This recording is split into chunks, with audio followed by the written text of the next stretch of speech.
My name is Luna Carter, and when I took the job as an executive assistant at Blackthorn Corporation in Manhattan, I honestly thought I'd hit the jackpot. $18,000 a month, premium health insurance, a penthouse office overlooking the glittering New York City skyline. My boss, Adrian Blackthorn, was known as the most influential and mysterious entrepreneur in the city. At 35, or so his official biography claimed, he'd built an empire in the financial market. But there were rules, very specific rules. Rule number 1, I was only to work from 6 p.m. to 2 a.m. Rule number 2, I was never, under any circumstances, to open the office curtains. Rule number 3, never enter his private study without explicit permission. Did I find it strange? Absolutely. But the salary, the prestige, the sheer opportunity, it all outweighed any billionaire's eccentricities. I told myself it was just part of working for a genius. My first day was a blustery Monday in April. When the private elevator opened directly into the penthouse, I clutched my resume, my hands trembling ever so slightly. The atmosphere inside was different. Everything was in shades of gray and black, with indirect lighting casting long shadows. Sleek, minimalist European designer furniture filled the vast space. The enormous floor-to-ceiling windows, which promised a breathtaking view of the city, were draped in heavy, obsidian-black velvet curtains. Not a single ray of sunlight pierced the gloom. "You must be Luna." The voice came from the shadows, deep and velvety, carrying an accent I couldn't quite place. Old world, perhaps. It held an undertone of authority that resonated deep in my bones. As he stepped into the dim light, my heart lurched. Adrian Blackthorn was unsettlingly handsome. Tall, around 6'3", with broad shoulders impeccably tailored beneath a custom-made suit. His dark hair was just slightly disheveled, a sharp jawline defined his face, and his lips were perfectly sculpted. But it was his eyes that captivated me. Dark gray, almost silver, with an intensity that seemed to pierce straight through my skin, as if he could see every thought I had. "Yes, sir. Luna Carter." "It's a pleasure," I managed, my voice a little breathless. "Call me Adrian." He extended a hand. When our fingers touched, a jolt, an icy current, shot up my arm. His hand was unnaturally cold, freezing even. "Are you cold?" I blurted out, without thinking. A tiny, almost imperceptible smile touched his lips. Poor circulation. A family condition. The first few weeks were a whirlwind. Adrian was demanding. A true perfectionist, but never overtly rude. He spoke at least 6 languages fluently, read complex contracts while simultaneously fielding calls, and possessed an astonishing photographic memory. He seemed to absorb information rather than merely process it. His mind was a steel trap, and his work ethic, though unconventional, was undeniable. But the oddities accumulated, like drops in a bucket destined to overflow. He never ate, not a single morsel, no coffee, no water, not even a breath mint. When clients came for dinner meetings, he would merely observe them, a phantom host. He'd often swirl a glass of expensive red wine, but it never touched his lips. He simply watched, his gaze unreadable, while everyone else dined. It was as if sustenance was an alien concept to him. He was never there during the day. Once, I arrived early, at 4 p.m., because I'd forgotten my purse. The office was utterly deserted, the curtains drawn tight, an eerie silence permeating the vast space. It felt like a tomb. There was no trace he had ever been there, or would ever return, until the clock struck 6. And then there was that room. His private study, sealed behind a heavy, reinforced steel door. Always locked. Always inaccessible. "What's in there?" I'd asked once, trying to sound casual, feigning interest in the architectural details of the office rather than its occupants' secrets. Adrian's silver eyes fixed on mine with an intensity that made me instinctively recoil.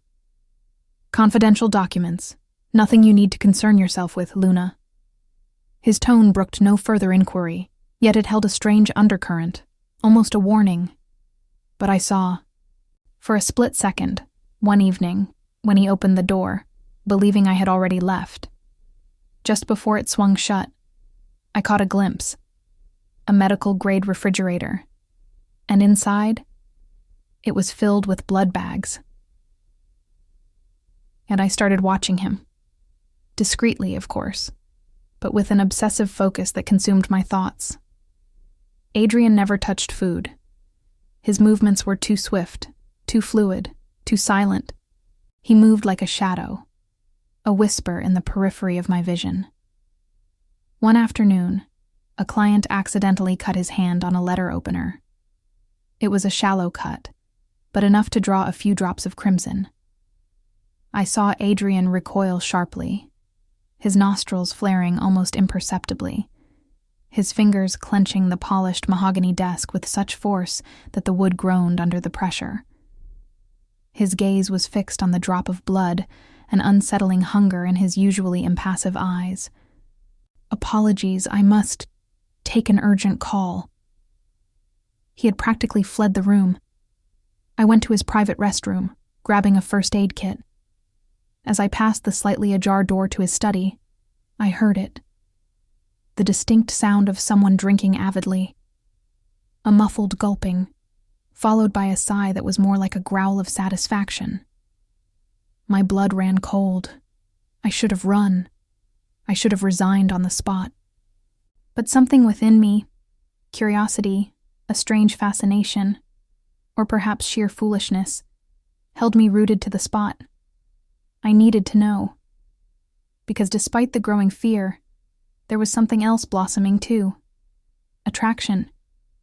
Adrian was magnetic. The way he looked at me, as if he was constantly wrestling with some inner demon. The way his eyes would track the subtle pulse in my wrist as I handed him documents. The way his voice would deepen, become a little rougher, when I stayed late, long after the last of the city's lights had begun to flicker out. You should go home, Luna. It's past 2. The report isn't quite... Luna. He stepped closer, and suddenly he was too close. His scent, a unique blend of ancient wood, expensive spices, and something wild, something untamed, enveloped me, invaded my senses. You need your rest. I'm concerned for your well-being. Why do you never eat? The question spilled out before I could censor it. Silence. Those silver eyes, piercing mine, scrutinizing every fiber of my being. A rare medical condition. His jaw was tight, his voice carefully controlled. Nothing that should concern you. And the blood in your mini fridge. What medical condition requires blood bags? My voice trembled slightly, but I stood my ground. I had gone too far. I saw it in his eyes. Surprise. Then something akin to fear. Not for himself, but for me. You entered my study. His voice was low. Dangerous. No. I just saw it by accident when... Luna. His voice had shifted. It was now different. Menacing. He took another step, cornering me against the large oak desk. There are things you shouldn't know. For your own safety. My heart hammered against my ribs. A frantic bird trapped in a cage. I can keep secrets. Not this kind of secret. Then fire me. I don't know where that courage came from. We were dangerously close now. I could see the minute flecks of gray in his eyes, the subtle tremor in his hand, the way his lips were slightly parted. The air thrummed with unspoken tension, with an almost tangible desire. I can't, he whispered, and there was a genuine anguish, a profound weariness in his voice. I've tried. 3 times I've drafted your termination letter. 3 times I've torn it up. Why? My voice was barely a breath.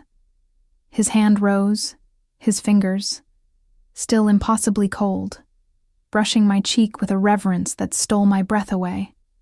It was a feather-light touch, as if I might shatter. Because you are the first person in 200 years who makes me remember what it's like to be human. And then he was gone. Literally. In the blink of an eye, he was across the room, his back to me, his shoulders rigid with unseen tension. The space he had occupied beside me still tingled with his touch, his scent. Go home, Luna. Please.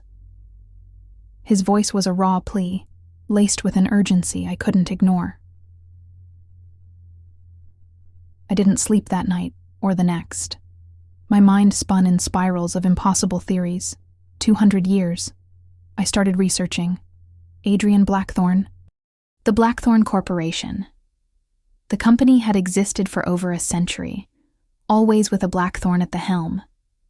But in the old photographs, yellowed with time and stored in dusty online archives, it was him. Exactly him. The same piercing gaze, the same sharp features, the same unsettling presence, captured in faded images from the 1920s, the 1880s, even the 1850s. Impossible. By Friday, I arrived at the office with a newfound determination. Adrian was on the private balcony, gazing out at the sprawling city through the armored glass. Even from behind, his posture seemed solitary, burdened. You're going to tell me the truth, or I'm walking out that door, I said, my voice steadier than I felt. He didn't turn around. The truth will frighten you. I've been scared ever since I started working here, but the uncertainty is worse. Silence hung heavy in the air. Then, he slowly turned. Do you believe in monsters, Luna? His silver eyes searched mine, looking for something I couldn't quite name. My stomach clenched. Depends on your definition of monster. A melancholic smile touched his lips, a fleeting glimpse of an ancient sorrow. I was born in 1789, in a small village near Prague. I died, or should have died, in 1824, at the age of 35, from tuberculosis. But someone gave me a choice. Death, or eternity. His voice was a low rumble, each word steeped in centuries of experience. He took a step forward, and I felt a strange current in the air, a building pressure. His eyes began to glow, literally glow, with an otherworldly, shimmering silver hue, like moonlight on obsidian. I chose wrong, Luna, and now I am condemned to exist in the shadows, feeding on blood to survive, watching the world change while I remain frozen in this endless existence. Every instinct in my body screamed at me to run, to flee from the impossible truth unfolding before me. But my heart remained. It was captivated, not by fear, but by the sheer, profound tragedy of his words. Show me, I whispered, my voice barely audible. Show you what? Everything. Stop hiding. Adrian closed his eyes, a flicker of pain crossing his face. When he opened them again, they were completely silver, luminous as polished mercury.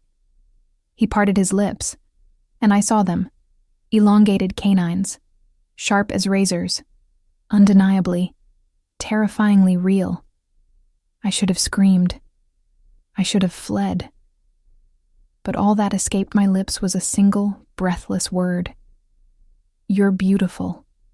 He blinked. The fangs retracted, disappearing as if they had never been there. What? Terrifying, but beautiful. I took a tentative step towards him, drawn by an irresistible force. Do you kill people? No. His response was vehement, a sharp, almost guttural denial. Never. I use blood bags from blood banks. I have connections. I haven't killed anyone in 150 years. I am not like the others. Others? There are more of us. Many more. But I chose to live differently. I built a life, an enterprise.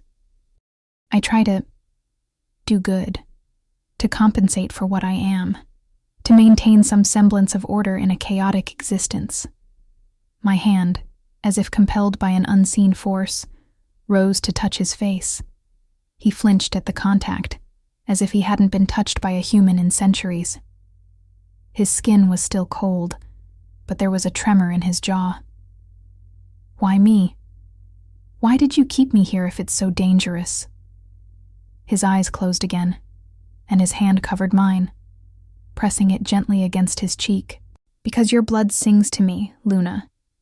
From the moment you walked in here, it's been like a symphony playing in my veins. And it's not just hunger. It's connection. Something I haven't felt in 200 years. My blood is special. All blood is special. But yours... He gently moved my hand away, taking a step back, creating a sliver of distance between us.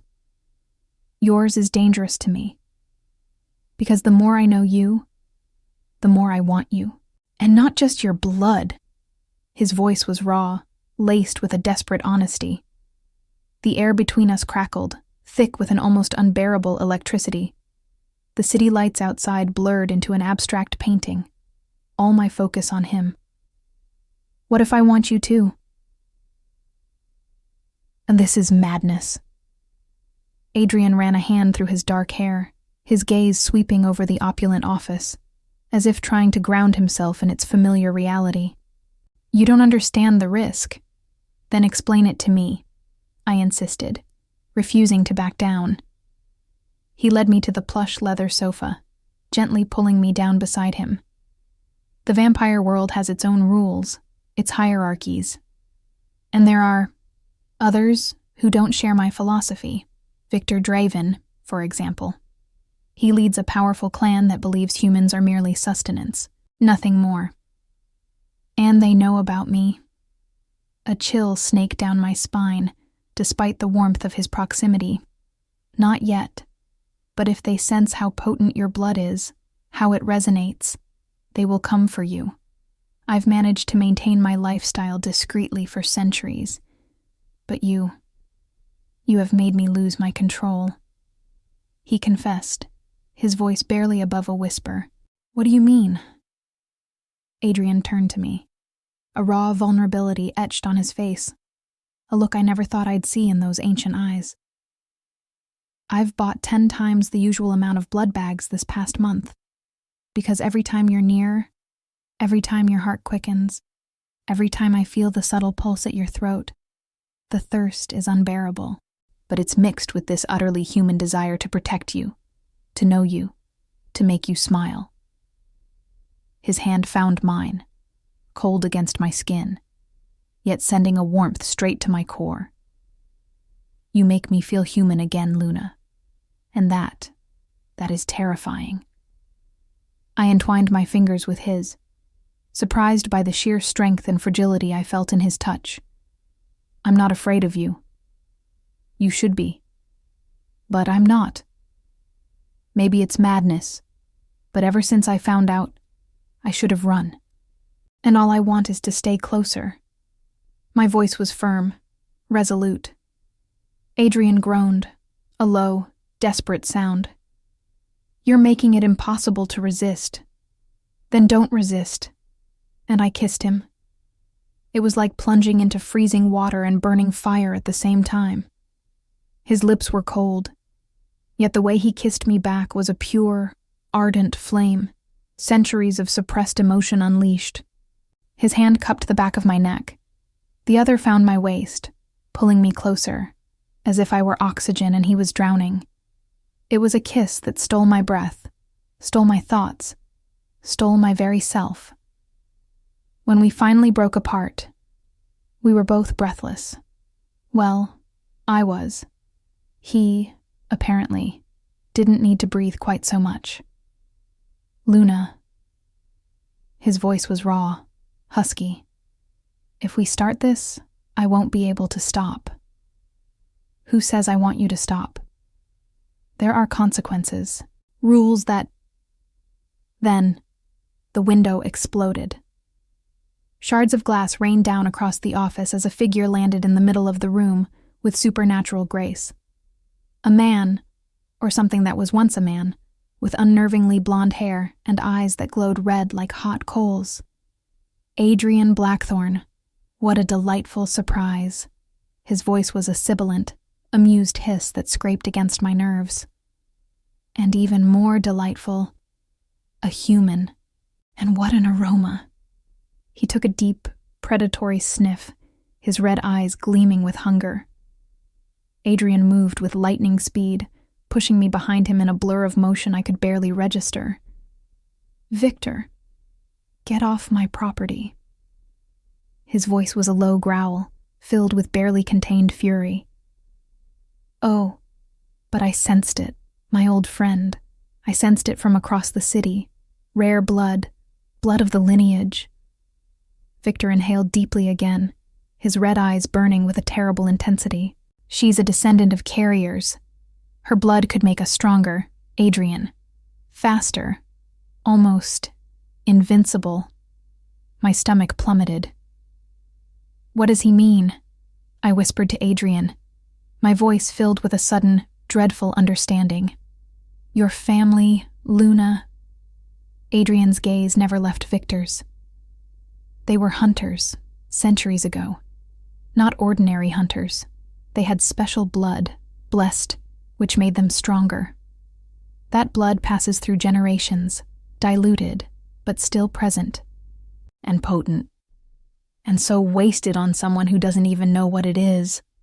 Victor scoffed, a sneer twisting his handsome features. "But look, you want her for yourself, Blackthorn? How ironic. The vampire who calls himself civilized, slobbering over a descendant of hunters." "She's not yours."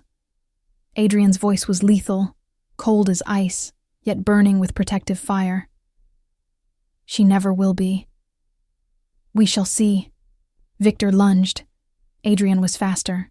The office became a blur of impossible motion. Two ancient predators locked in a struggle of superhuman strength. Furniture shattered, walls cracked under the impact of their blows.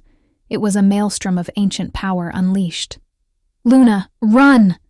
Adrian roared as he hurled Victor through a solid marble desk, sending fragments flying. But I was frozen, paralyzed by the sheer, raw power of the battle unfolding before me, until Victor appeared directly in front of me, his impossibly cold fingers clamping around my arm, pulling me roughly towards him. His fangs, long and sharp, were fully exposed. Let's see if the taste is as good as the aroma. Then Adrian was there, roaring, a primitive, feral sound that echoed through the penthouse. He tore Victor away from me, throwing him through the now shattered window. The blonde vampire plummeted 20 stories and landed gracefully on his feet on the pavement below, looking up with a maniacal grin. "See you soon, Blackthorn, and bring your delicious little human when you come."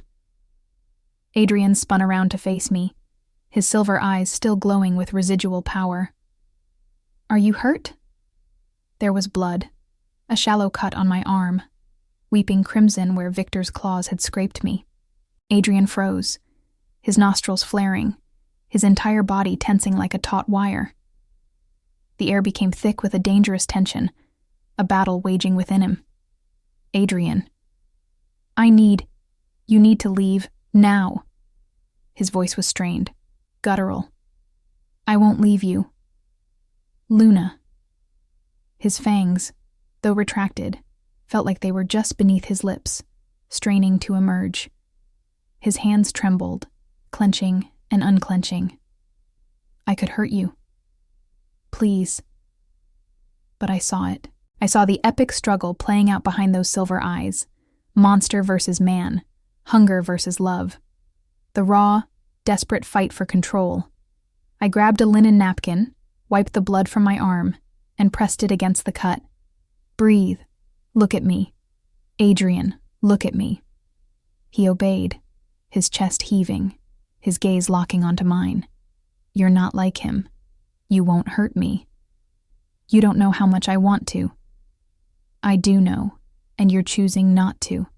That's the difference." I stepped closer, taking his face in my hands. His skin was still cold, but my touch felt like a beacon in his storm. You are more than your instincts. Slowly, almost imperceptibly, his fangs retracted completely. His eyes, still intense, faded back to their normal, dark silver. Adrian sagged, his forehead resting against mine, a shudder passing through his entire frame. You are incredible, he whispered, his voice thick with emotion. And we are in danger. Victor won't stop. He'll bring his entire clan. So what do? There's a place, a property of mine upstate, protected, isolated. I need to get you out of the city until I can resolve this. Until we resolve this. Adrian managed a small, genuine smile, a devastatingly handsome, ancient smile. And the estate was breathtaking. An old, grand mansion nestled deep in the Catskill Mountains of upstate New York, surrounded by hundreds of acres of ancient forest. We arrived at dawn, Adrian driving at a superhuman speed, the armored car slicing through the quiet roads like a phantom. Will you be okay with the sun? I asked, watching the first blush of rose gold light touch the horizon, painting the sky with tender hues. It's a myth. Sunlight doesn't kill me. It just weakens me considerably, and it stings like 1,000 needles. He gave a wry, almost boyish smile. That's why I prefer the night.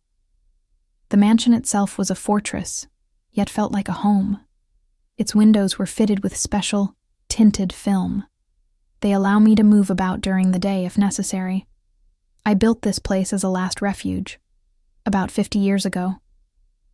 His voice held a hint of weariness, of having had to plan for every eventuality, every threat across centuries. In the days that followed, I learned about his world. Adrian patiently recounted his history, the centuries of profound loneliness, the ancient wars between clans, the lost love he once held in his human life, snatched away by the cruel march of time. He spoke of the agonizing pain of watching everyone he loved grow old and die, while he remained frozen, unchanging, an eternal outsider. Why didn't you turn them? I asked one night, as we stood on the sweeping veranda, gazing up at the impossibly bright tapestry of stars that glittered above the dark canopy of trees. Because this isn't life, Luna. It's existence. Eternal, yes, but empty. Cold. He turned his gaze from the stars to me, his silver eyes reflecting the starlight. Until you... I change that. You change everything. His fingers gently traced the line of my jaw, sending shivers through me. For the first time in 200 years, I want to watch the sunrise. I want to feel. I want to... live. His voice was a profound confession, laden with the weight of centuries of longing. My heart ached with a tenderness so potent it almost brought tears to my eyes. Is there any way for you to become human again? Something flickered in his eyes, a brief spark of hope, quickly extinguished by the familiar resignation. There are legends, tales of hunter bloodline, that it could reverse the change, but it would require a lethal amount. It would kill the donor. A chilling understanding washed over me. That's why Victor wants me. He doesn't want to be human.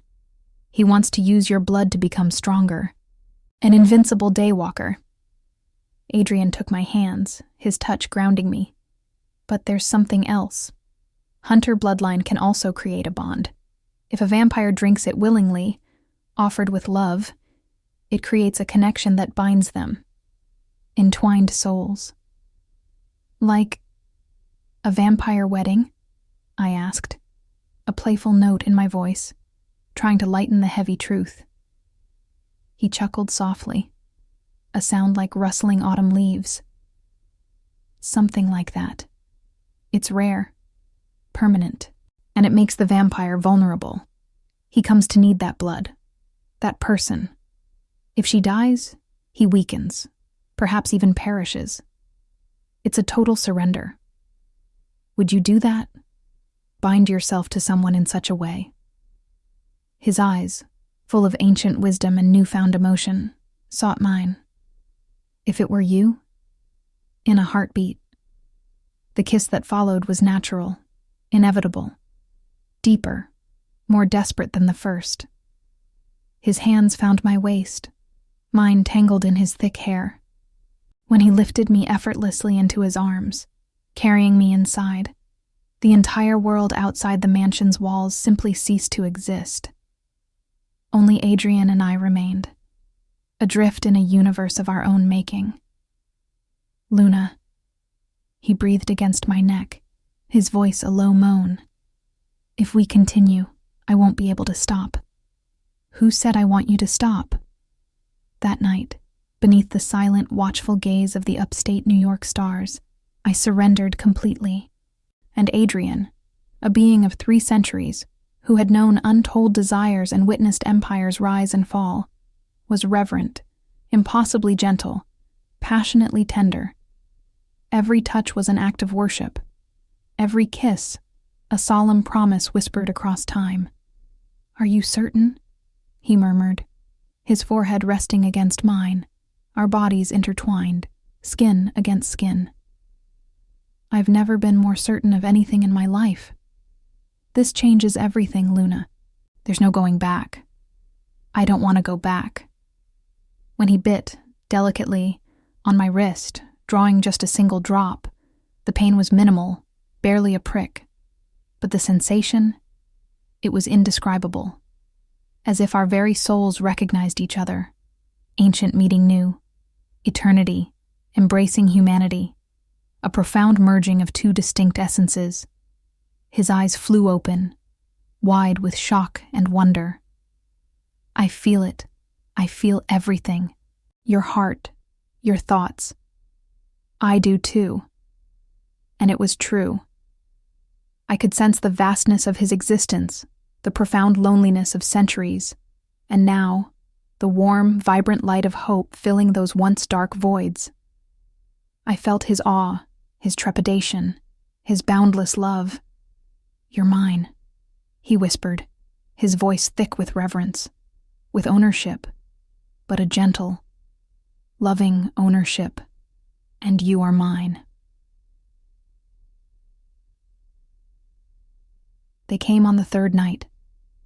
I was deep in sleep, curled beside Adrian, when a sudden jolt shook me awake. "Luna, get dressed, quickly." His voice, though low, was filled with a chilling urgency I'd never heard before. "What?" I mumbled, still groggy. "Victor. He's brought his clan. 12 vampires. They're surrounding the property." Fear, cold and sharp, pierced through me, but the profound bond between us, forged just nights ago, pulsed with a fierce determination. "What do we do?" "There's a tunnel. It leads to the forest. You'll be able to—" "I'm not leaving you." My voice was firm, leaving no room for argument. "Luna, it's 12 against 1. His voice was a harsh whisper, laced with desperation. "Then we fight together." I grabbed the silver stake Adrian had left on the bedside table, its cold weight a comforting presence in my hand. "You've trained me. Trust me." He let out a low growl, a mix of frustration and profound, exasperated love. "You are impossible. You love me for it." "Yes." The kiss was brief, fierce, filled with the promise of battle and a love that defied all logic. "Yes, I do." Then the glass exploded. They came from all sides. Pale, skeletal figures with glowing red eyes and fully exposed fangs, moving with the terrifying speed and fluidity of nightmares. Victor led them, a cruel smile twisting his lips. "Blackthorn, hand over the girl, and we'll let you live." His voice echoed through the now breached mansion, a taunt in the impending chaos. "Never." Adrian's response was a low, dangerous rumble. "Then die together. How romantic." And then, Hell broke loose. Adrian fought with 3 vampires simultaneously, a whirlwind of speed and strength, each blow delivered with centuries of honed lethality. I engaged with a pale-skinned female vampire who lunged at me, using everything Adrian had taught me, focusing on speed, agility, and precision, never trying to match brute force with brute force. I plunged the silver stake. She shrieked, a high-pitched, inhuman sound, before dissolving into a cloud of ash. "She killed Celeste!" someone shrieked, their voice laced with disbelief and fury. More came. Adrenaline coursed through my veins, and the intense bond between Adrian and me pulsed with a fierce, shared determination. I could feel Adrian fighting, sense his pain as claws raked across his back, tearing through his suit. Our connection flowed both ways. My unwavering resolve strengthened him, and his centuries of experience guided my every move. But there were too many. Adrian was surrounded by 5. Victor, seizing the opportunity, moved with terrifying speed, clamping his impossibly cold fingers around my neck. "Enough games," he hissed, his fangs glinting menacingly close to my jugular. My vision swam. I closed my eyes, bracing for the inevitable. And then, light. A blinding explosion of golden light erupted from my chest, a pure, incandescent force that threw Victor backward, sending him hurtling across the room. The other vampires screamed, recoiling, covering their eyes as the light pulsed, searing their ancient skin. "What?" I gasped, barely able to form the word, my own body trembling from the sudden release of power. "Hunter bloodline." Adrian's voice was filled with a mixture of shock and awe. "It's awakening." The golden light pulsed from me in waves, a defensive aurora. Vampires recoiled, hissing, their forms momentarily distorted by the holy fire. My hunter ancestry, dormant for generations, had awakened, rising to meet a mortal threat. Victor roared, his voice laced with rage and desperation. "Kill her! Now!" They surged forward, a unified wave of death. Adrian, seeing their coordinated attack aimed at me, threw himself in front of me, absorbing 3 devastating blows meant to end my life. He crumpled to the ground, dark blood oozing from deep, grievous wounds that pulsed with an unholy darkness. "No!" My scream tore through the night, a raw, primal sound of anguish and terror. The light exploded again, more powerfully than before. A pure, burning wave expanded from my body, consuming everything in its path. Vampires shrieked, their forms dissolving into clouds of ash. Victor, severely weakened and burned, was hurled through the mansion wall, scrambling away, fleeing, a mere shadow of his former power. And then, silence, an eerie, profound silence, broken only by my ragged breathing and the soft, guttural groans from Adrian. I scrambled to his side, tears streaming down my face. "No, no, no! Stay with me." He was impossibly pale, his wounds not healing, the dark blood still seeping. His silver eyes, now dull and shadowed, looked up at me with profound weariness. "Luna, drink my blood. Drink," I demanded, my voice fierce, desperate. "No, too dangerous," he weakly protested, his hand rising to push mine away. "Adrian, don't leave me." My voice was a broken sob. With a desperate, primal instinct, I bit into my own wrist, ignoring the sharp pain, and pressed the gushing wound against his lips. "Please, I love you. Please."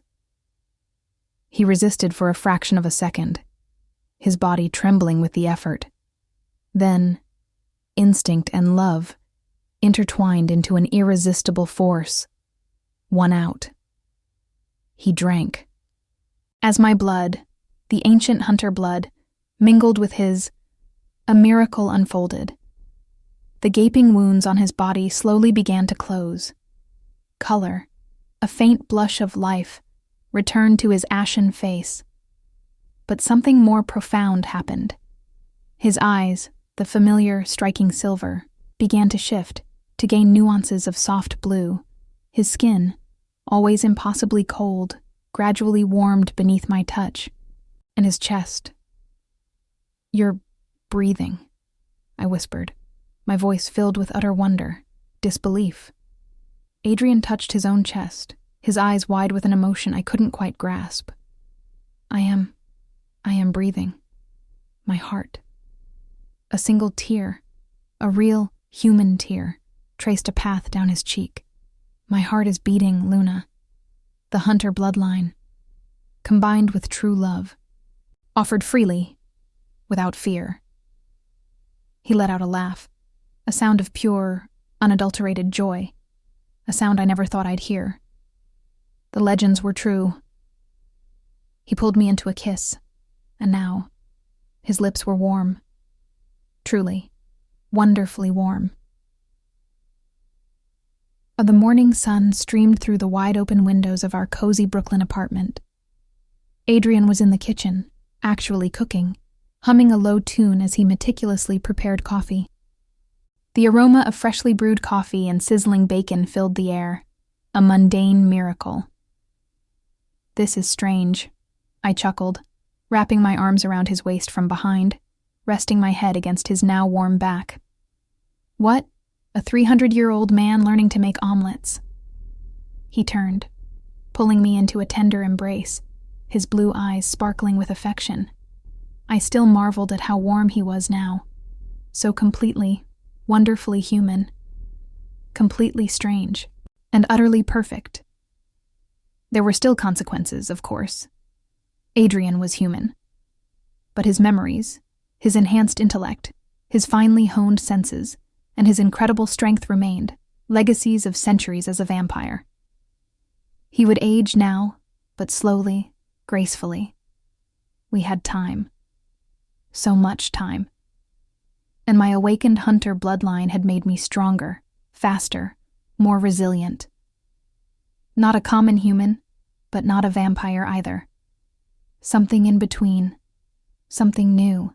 "Victor is still out there," Adrian murmured, his gaze drifting towards the bustling cityscape outside, a hint of ancient vigilance in his eyes. "I know.